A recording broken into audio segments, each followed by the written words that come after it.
Ibu ini membawa anaknya yang baru 6 tahun naik pesawat. Tetapi setelah bangun dari tidur, anaknya sudah tidak ada. Dia dan kru pesawat sudah mencari seluruh isi pesawat tetapi tidak menemukan anaknya. Penumpang di pesawat mengatakan tidak pernah melihat anak kecil itu. Dan di dalam kantongnya hanya ada tiket dia sendiri. Ia menduga putrinya ditangkap oleh seseorang. Tetapi semua orang menduga ibu ini mempunyai sakit jiwa. Dan putrinya itu hanya halusinasinya saja. Karena di bawah pertanyaan kru pesawat, perempuan itu melakukan perkenalan diri, dan namanya adalah Kyle. Suaminya meninggal seminggu yang lalu.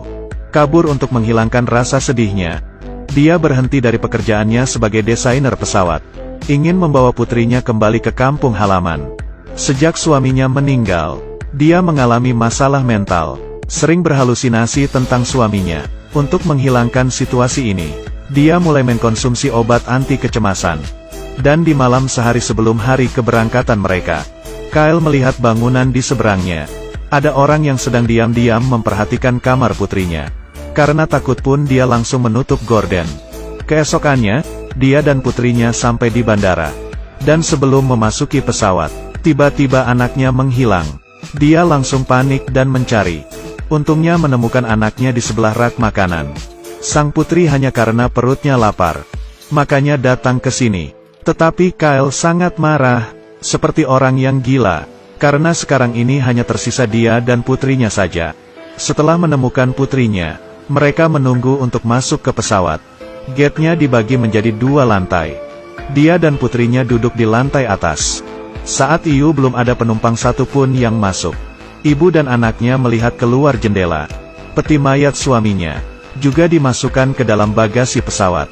Sang putri selamanya tidak akan bertemu dengan ayahnya lagi. Di jendela menggambarkan sebuah bentuk hati.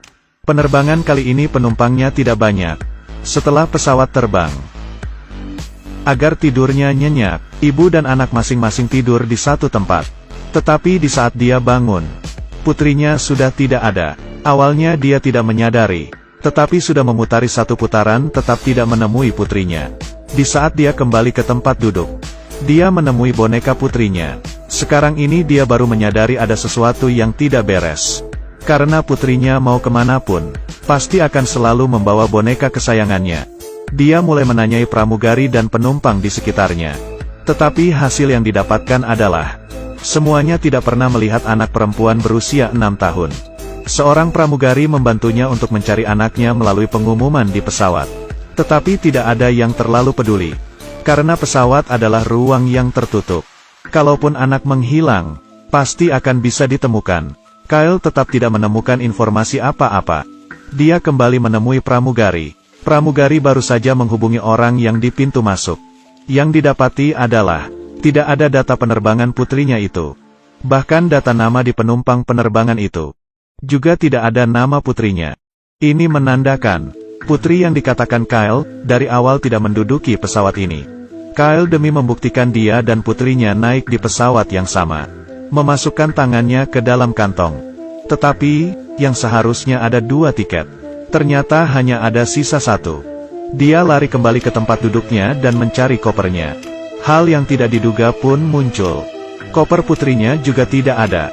Lemari kabin itu sangat tinggi. Putrinya tidak mungkin mengambilnya sendiri. Kyle tiba-tiba kepikiran, putrinya mungkin saja diculik. Kyle pun langsung berlari ke arah tempat pilot mengemudi. Meski terus mengetuk pintu pilot, tapi kemudian, dia pun ditangkap oleh polisi pesawat. Putrinya yang hilang di dalam pesawat telah membuatnya sedikit konyol. Polisi itu membantunya memanggil pilot. Melalui pembicaraan antara pilot, pramugari, dan Kyle itu, menanyai apakah dia minum alkohol di dalam pesawat, atau sebelum masuk ke pesawat ada mengkonsumsi obat-obatan. Dan ternyata, Kyle sebelum memasuki pesawat ada mengkonsumsi obat. Kali ini pilot pun mengerti. Putri yang dikatakan Kyle, mungkin saja adalah halusinasinya. Tetapi di bawah desakan kuatnya, sang pilot memerintahkan semuanya untuk membantu mencari. Semua penumpang pun kembali ke tempat duduk masing. Dan yang lainnya memeriksa semua isi kabin. Lalu memasuki ke tempat ruang listrik untuk memeriksa. Tetapi tidak satu pun yang menemui putrinya. Saat itu hanya bagasi pesawat yang belum diperiksa. Karena menyangkut privasi penumpang. Dan tombol di pintu kargo sangat tinggi. Putrinya tidak mungkin masuk ke dalam. Kali ini, pilot juga tidak bisa karena seorang yang ada masalah mental, melanggar peraturan dan melakukan kesalahan ke semua penumpang. Di saat keduanya berdebat, Kyle tiba-tiba teringat dengan dua nama penumpang di pesawat, dan juga dua orang yang semalam diam-diam memerhatikan kamar putrinya. Dia pun menerjang kedua orang itu, dan dua orang itu memperlihatkan bukti tagihan hotel mereka. Kyle masih tetap tidak percaya lalu konflik fisik dengan mereka. Polisi pun menarik Kyle. Setelah menunggu dia sedikit tenang, baru menanyainya. Jika keduanya adalah penculik, kenapa semalam tidak melakukan apa-apa? Dan malah bertindak di pesawat yang tidak ada tempat untuk kabur ini. Kyle pun terpikirkan kedua orang ini mungkin saja akan membajak pesawat. Dia seorang desainer pesawat, sehingga sangat mengerti dengan pesawat ini. Jadi penculik memilihnya, dan menculik anaknya sebagai ancaman. Di saat kedua orang itu berdiskusi, pilot menyiarkan untuk menghentikan pencarian. Kyle pun menemui pilot, tetapi dia mendapatkan kabar bahwa putrinya sudah meninggal. Tetapi, bukan meninggal di dalam pesawat. Barusan pramugari mendapatkan kontak, dan faks dari rumah duka. Seminggu yang lalu, suami dan anaknya jatuh bersama dari lantai atas dan meninggal. Mendengar kabar itu, Kyle langsung tidak tahan. Dia mulai berlari mencari anaknya di pesawat, dan bertemu dengan laki-laki yang dia curigai itu dan terjatuh. Di saat Kyle siuman, tangannya sudah dipasang borgol dan duduk di tempatnya sendiri. Di sebelahnya duduk seorang psikolog. Di bawah bimbingan psikolog, Kyle pelan-pelan menerima kenyataan dirinya sakit mental. Tetapi di saat dia tanpa sengaja melihat ke jendela, dia melihat gambar hati yang digambar anaknya. Dia menggunakan jarinya dan menggambarnya. Tebal halusnya tidak sama. Benar-benar perbedaan antara orang dewasa dan anak. Dia tahu, putrinya benaran masih ada. Di balik ini pasti ada sesuatu. Tetapi kali ini, Kyle tidak mengatakan apa-apa. Karena dikatakan pun tetap tidak ada orang yang akan percaya. Dia mengatakan ke psikolog, dia ingin ke WC, ingin menenangkan diri. Polisi membawanya hingga ke WC, dan membuka borgolnya. Saat dia baru saja memasuki WC, dia membuka jaketnya, lalu membungkus kepalan tangannya, membuka atap kamar mandi, lalu memanjat ke dalam, membuka kotak distribusi, dan memutuskan kabel, membuat pesawat kehilangan tekanan. Ruang penumpang mati listrik, sehingga menjadi gelap. Dia seorang desainer pesawat, jadi dia sangat memahami pesawat. Di saat ruang penumpang mengalami keributan, Kyle diam-diam memasuki ruang kargo yang sebelumnya belum dilakukan pencarian. Di sini pun tidak ada sosok putrinya, dan ada sebuah peti mati. Dia memasuki kata kunci yang hanya dia tahu. Peti mati itu pun terbuka. Di dalamnya hanya ada mayat suaminya. Tidak ada mayat sang putri. Jadi, putrinya pasti masih ada. Pesawat ini, pasti ada konspirasi. Di saat itu, polisi segera datang. Karena keributan yang dilakukan Kyle, pesawat akan mencari tempat untuk mendarat. Dia membawa Kyle keluar dari ruang kargo. Tetapi kotak peti itu lupa ditutup. Di saat polisi membawa Kyle melewati ruang penumpang, semua orang melihat dengan tatapan orang sakit jiwa, dan memberikan tepuk tangan ke polisi melakukan hal yang bagus. Kyle meminta pertolongan kepada si polisi. Putrinya benar-benar berada di dalam pesawat. Terakhir, hati polisi pun meluluh. Dia menyuruh pramugari untuk memerhatikan Kyle, dan dia membantu Kyle untuk menemui pilot. Tetapi, polisi malah tidak pergi menemui pilot. Dia kembali ke ruang kargo, dan ke arah kotak peti yang tidak ditutupi. Dan dari sana mengambil bom dan pistol. Lalu memasuki ruang listrik.